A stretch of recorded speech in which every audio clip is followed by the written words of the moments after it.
Wahai wali dan saksi pernikahan, jangan kalian berani menikahkan wanita yang mengaku dirinya janda cerai hidup, tapi belum ada kepastian talak dari suami sebelumnya.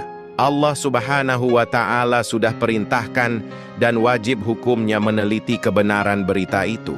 Tugas kalian adalah mencari, menghubungi, dan bertanya langsung kepada suami terdahulunya.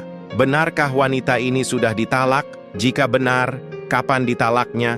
Dan juga harus memastikan masa iddahnya benar-benar telah terlewati. Allah berfirman dalam surah Al-Hujurat ayat 6, "Hai orang-orang yang beriman, jika datang kepadamu orang fasik membawa suatu berita, maka telitilah kebenarannya, agar kamu tidak menimpakan suatu musibah kepada suatu kaum karena ketidaktahuan yang akhirnya membuat kamu menyesali perbuatanmu itu." Ayat ini adalah perintah Allah untuk tabayyun, maka jangan terima begitu saja apabila ada pengakuan sepihak dari wanita yang mengaku sudah cerai hanya atas dasar selembar kertas atau ucapannya sendiri. Wajib periksa, mencari bukti sesuai syariat.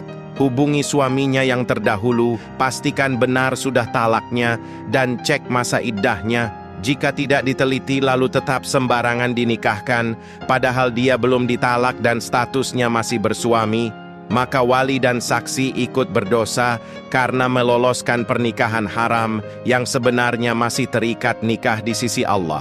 Allah berfirman dalam surah An-Nisa ayat 24, "Diharamkan atas kamu menikahi wanita yang masih bersuami." Ayat ini menegaskan dengan jelas, wanita yang belum ditalak secara syariat, statusnya tetap sebagai wanita bersuami di sisi Allah, meskipun memiliki surat cerai dari pengadilan sekalipun.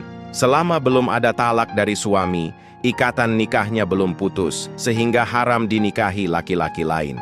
Allah berfirman dalam surah Al-Isra ayat 81, "Dan katakanlah, yang hak telah datang, dan yang batil telah lenyap. Sesungguhnya yang batil itu pasti lenyap."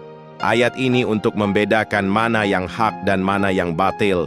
Cerai dengan talak sesuai syariat, itu yang hak. Dan cerai tanpa talak hanya berdasarkan putusan kertas, itulah yang batil. Maka jangan pernah menjadikan yang batil itu seolah-olah menjadi kebenaran.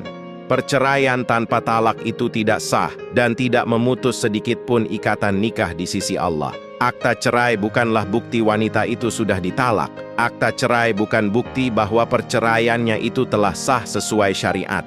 Selama belum ditalak oleh suaminya, maka status dia masih tetap istri sahnya orang lain dan haram dinikahi oleh laki-laki lain. Kepada pria yang menikahi wanita yang statusnya masih bersuami, wali yang ikut merestuinya, serta para saksi yang membenarkan pernikahan haram semacam itu, semuanya ikut terlibat dalam dosa besar yang akan dimintai pertanggungjawabannya di akhirat kelak.